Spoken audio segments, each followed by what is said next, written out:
अब तक आपने देखा, विष्णु कारागार में प्रकट हो कालनेमी को इंद्र का वध करने से रोकते हैं तथा कालनेमी को सागर मंथन करने का सुझाव देते हैं। उस छलिए विष्णु के मूल स्वभाव में परिवर्तन कैसा है? दूसरी ओर कालिया नाग अपना विष पूरी तरह यमुना में फैला देता है, जिस कारणवश गोकुल वासियों की स्थिति दयनीय होती चली जाती है। बलराम कान्हा को कक्ष से बाहर आने को कहते हैं, किंतु कान्हा अपनी मैया का आदेश पालन करने हेतु मैं इस कक्ष से बाहर नहीं जा सकता, मेरी मैया की आज्ञा नहीं है। अब आगे।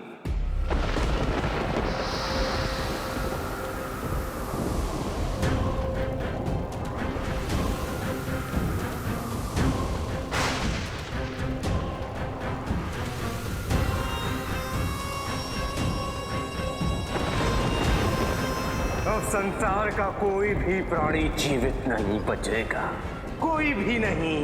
नदी से नहर, सागर से महासागर, सबको विषाक्त कर दूंगा। तब जाकर संसार को नागलोक और उसके उत्तराधिकारी कालिया नाग की शक्तियों का अनुभव होगा।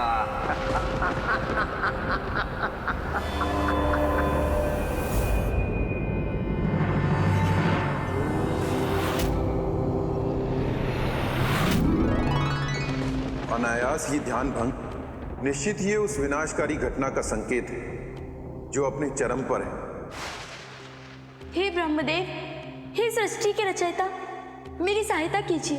देवी पृथ्वी, आप इस दयनीय अवस्था में? ब्रह्मदेव, मैं अपार कष्ट में हूँ, आपसे सहायता की आशा लेकर आपके पास आई हूँ प्रभु। देवी, मैं आपके दुख को जानता हूँ। किंतु ब्रह्मदेव, मेरा दुख सामान्य दुख नहीं है। अपनी संतानों को यातना सहते देख दुख से मेरा हृदय फट रहा है। देवी, इसीलिए तो माता की ममता सबसे महान है संसार में। किंतु प्रभु, मेरी ऐसी दयनीय स्थिति तो समुद्र मंथन के समय भी नहीं हुई। क्या मेरी निर्दोष संतानें इसी तरह काल का ग्रास बनती रहेंगी प्रभु? संसार में कोई भी घटना अकारण नहीं होती। सहमत हूँ मैं प्रभु आपसे, किंतु कालिया कैसे निरंकुश होने का क्या कारण हो सकता है? वह तो पूरे संसार को नष्ट करने पर तुला है प्रभु। जल जो संसार की जीवन धारा है, वह उसे विषैला कर रहा है। मैं आपसे प्रार्थना करती हूँ प्रभु, मेरी रक्षा कीजिए। क्या आपकी सृष्टि में ऐसा कोई नहीं है जो कालिया की निरंकुशता को नियंत्रित कर सके प्रभु?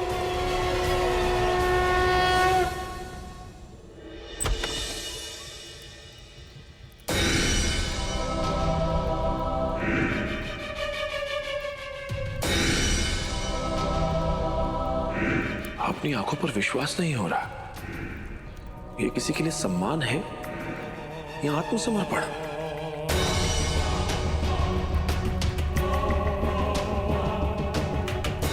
निश्चित ही ये कोई सामान्य व्यक्तित्व नहीं है। कौन है ये महाशक्तिशाली जिसने महाबली कालनेमी को पशुवत बना दिया? असुर वंश के राजा महाराज बलि। कालनेमी, तुमने हमारे आदेश के बिना स्वर्ग पर आक्रमण किया। क्यों? ये जानते हुए कि तुम हमारे सेनापति हो।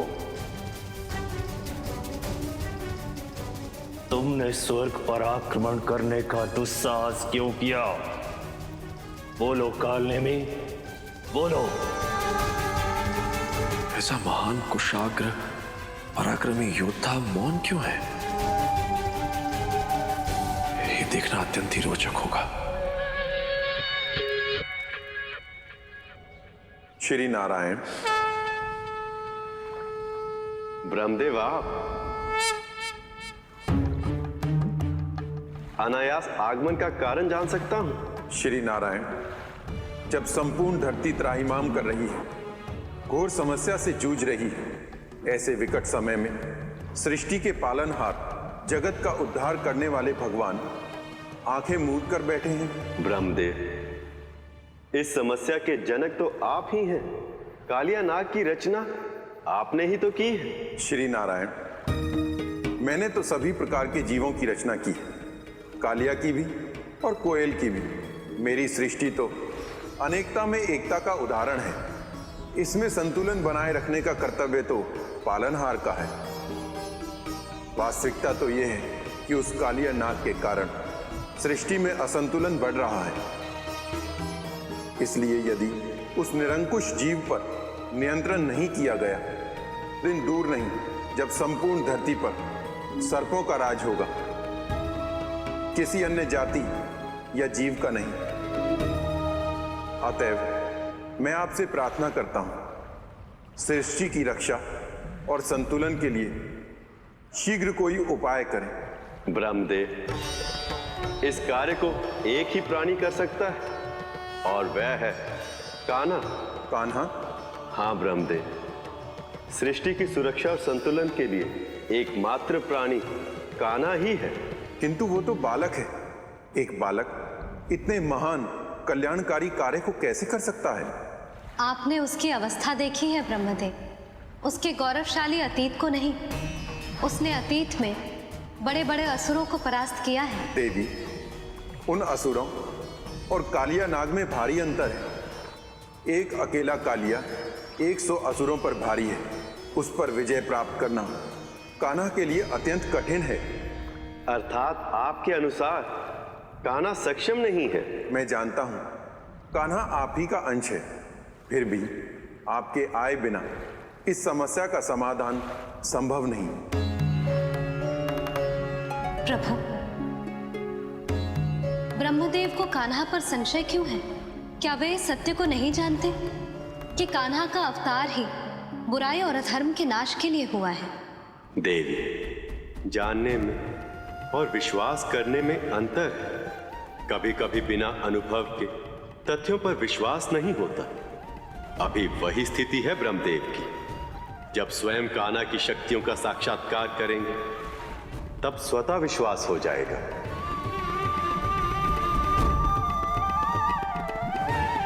ब्रह्मदेव, मैं विधि के विधान में हस्तक्षेप नहीं कर सकता, किंतु तब भी यदि आपको यह संशय है कि कान्हा यह कार्य नहीं कर सकता, वह असफल हो जाएगा, तो आप कान्हा की परीक्षा ले सकते हैं। ठीक है, सृष्टि की सुरक्षा के लिए मुझे कान्हा की परीक्षा लेनी होगी,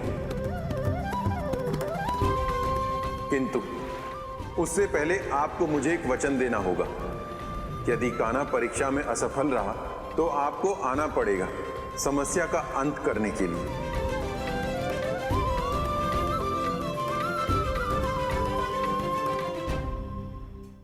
हमारे धैर्य की परीक्षा मत लो कालने में, शीघ्र अतिशीघ्र उत्तर दो। तुमने स्वर्ग पर आक्रमण क्यों किया? क्योंकि देवता हमारे शत्रु हैं। यदि हम उनका अंत नहीं करते तो वो हमारा अंत कर देते। शत्रुता की भावना सर्वप्रथम धैर्य का भक्षण करती है। कदाचित तुम ये भी भूल गए कि विष्णु के सुझाव पर देव और असुरों में संधि हुई थी और ये निश्चित हुआ था जब तक देव आक्रमण नहीं करेंगे हम असुर भी आक्रमण नहीं करेंगे।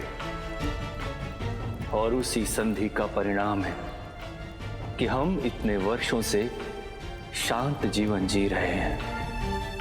आज तुमने वर्षों से शांत सरोवर में पत्थर फेंका है, शांति भंग की है कालने में।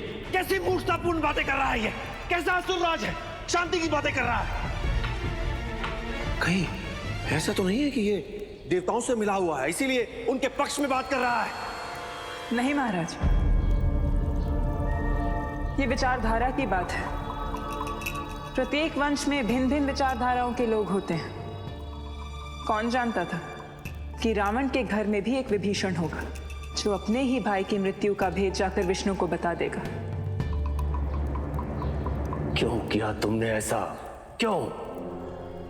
यदि बीच में विष्णु नहीं आता तो इंद्र को समाप्त कर देता मैं। विष्णु? क्या विष्णु भी वहां आए थे? क्या कहा विष्णु ने? यदि चाहो तो अमृत प्राप्त करके तुम सदैव के लिए स्वर्गाधिपति बने रह सकते। और कैसे मिलेगा अमृत? वहीं क्षीर सागर के अतल तल में तुम्हें देव और दानव दोनों के सम्मिलित प्रयास से सागर मंथन करना होगा। ठीक है, यदि विष्णु चाहते हैं कि देव और असुर मिलकर समुद्र मंथन करें, अमृत निकालें तो समुद्र मंथन होगा, अवश्य होगा।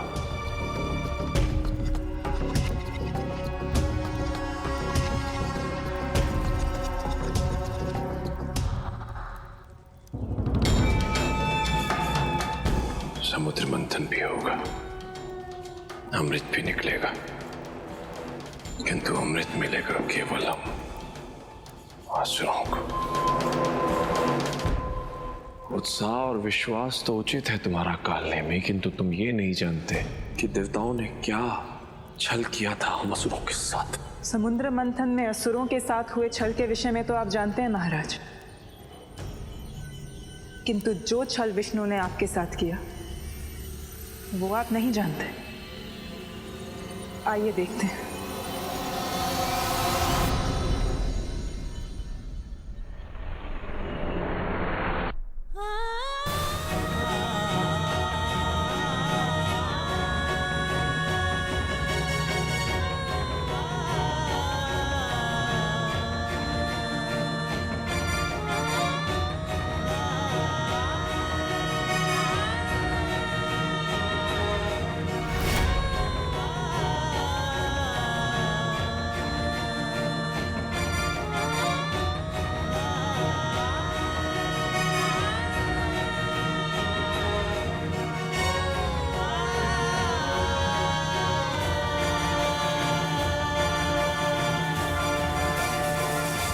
सब रोगियों की सेवा और सहायता कर रहे हैं। सब सखा दाऊ, एक मैं ही हूँ जो इस कक्ष में बंद हूँ।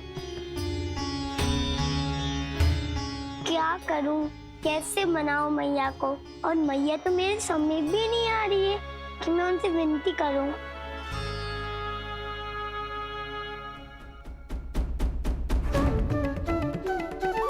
मिल गई चाबी द्वार खुलवाने के लिए। अब मैया तुम आओगे दौड़ी दौड़ी अपने कान्हा के पास।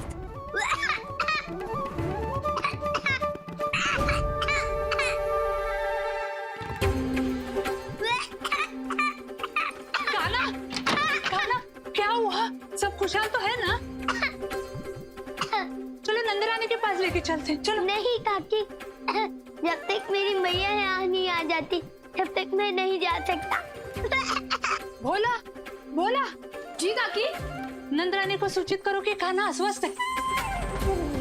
हाँ काकी, अभी सूचित करता हूँ। काकी, कान्हा, कान्हा, मैं क्या कर? मैं स्वयं नंदरानी को लेके आती हूँ।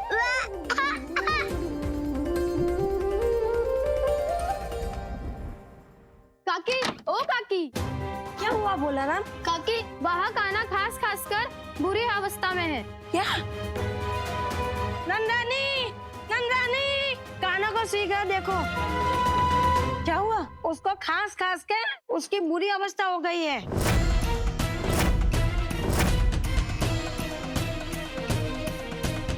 मेरा लल्ला खास रहा है। कहीं कोठरी में बंद करने के कारण तो उसकी अवस्था नहीं हो। ये तुम्हारी कठोरता का ही दुष्परिणाम है। नहीं नहीं, मेरे लल्ला को कुछ नहीं होने दूंगी, कुछ नहीं होने दूंगी मेरे लल्ला को। लल्ला, चलो चलिए। मैं आ गई, अब बस दया खाकर मुझे कक्ष से बाहर निकलने की अनुमति दे दे तो कालिया के संगार का मार्ग ढूंढूंगा मैं। लल्ला,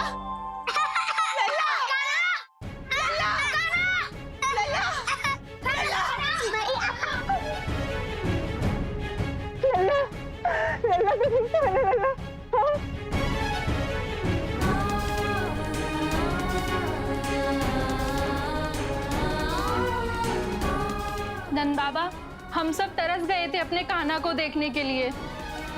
अब सब ठीक हो जाएगा। तू ठीक है ना लल्ला?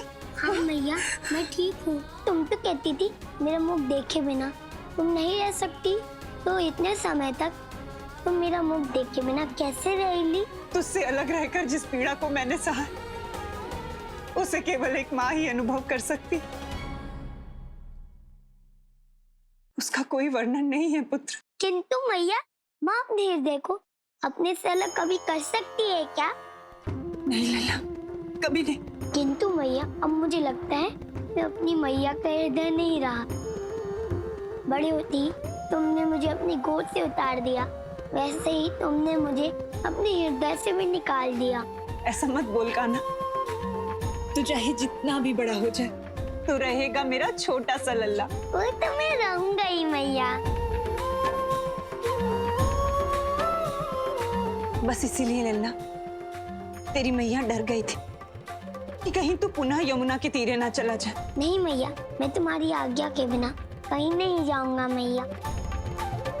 मैं तुम्हें पुनः वचन देता हूँ मैया कि मैं तुम्हारे आज्ञा के बिना इस घर से बाहर नहीं जाऊंगा। मेरा प्यारा लल्ला, अब तो मुझे बाहर आने की आज्ञा दे दो मैया। अब तो मैंने तुमको वचन भी दे दिया, अब तो मान जाओ मैया। सब रोगियों की सेवा और सहायता कर रहे हैं, दाऊ ग्वाल बाल सब, एक मैं ही नहीं कर रहा हूँ। मुझे अच्छा नहीं लग रहा मैया। किंतु तू उनके समीप जाके क्या करेगा? उनके पास जाकर उनका कष्ट बांटूंगा। तुम ही तो कहती हो मैया, दुख बांटने से कम हो जाता है। तुम्हें अपनी ये बात याद नहीं रहती मैया। कान्हा, मुझे अपनी सब बात स्मरण है, किंतु तुझे अपनी बात स्मरण नहीं रहती। तुम्हारी प्रत्येक बात स्मरण रखूंगा। यशोदा, अब तो कान्हा को जाने दो। हाँ काकी, इसे बाहर आने दीजिए। मेरा भी मन नहीं लग रहा है इसके बिना। हाँ काकी, इसे बाहर आने दो। नंदरानी, कान्हा हमारा भी पुत्र है। हम कान्हा को दुखी नहीं देख सकते।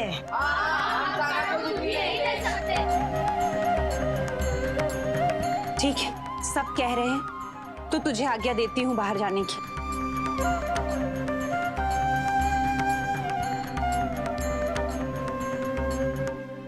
किंतु लल्ला, सबके समीप ही रहना। यदि इस बार तू इधर उधर गया ना तो तू देख लेना फिर। नहीं मैया, मैं यहाँ से कहीं नहीं जाऊंगा।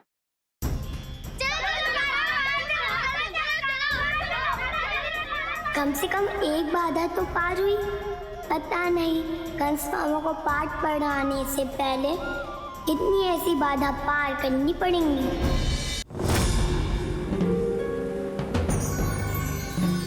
प्रणाम प्रभु।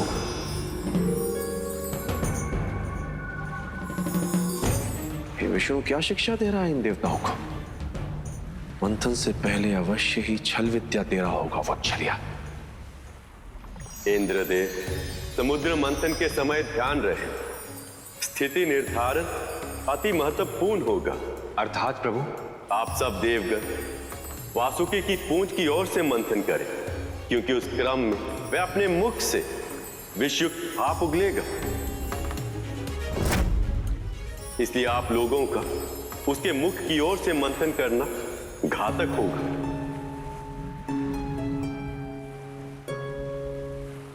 किंतु प्रभु, अगर दानवों ने विरोध किया तो?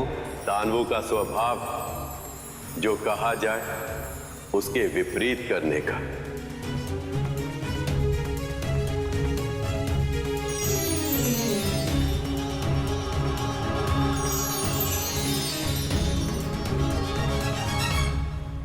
उस विष्णु ने तो मंथन के पूर्व ही छल करना प्रारंभ कर दिया।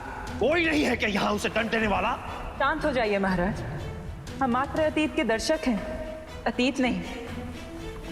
आगे का दृश्य देखिए। ठहरो। प्रणाम।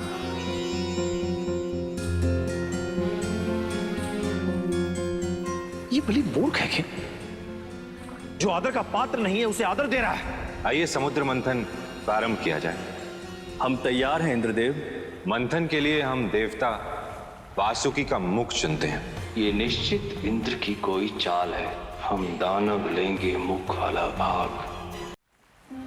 नहीं इंद्रदेव, मुख वाला भाग हम असुर चुनेंगे। महाराज, लेने दीजिए इसे वासुकी के मुख वाला भाग।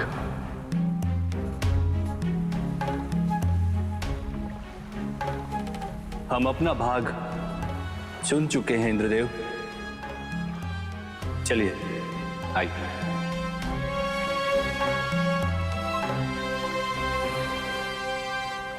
यदि ये अतीत नहीं होता ना किशनी, तो इस बलि को ऐसा दंड देता कि पुनः मूर्ता करने के योग्य नहीं रहता। किंतु स्वयं को भगवान कहने वाले को विवश आज मैं पहली बार देख रहा हूं।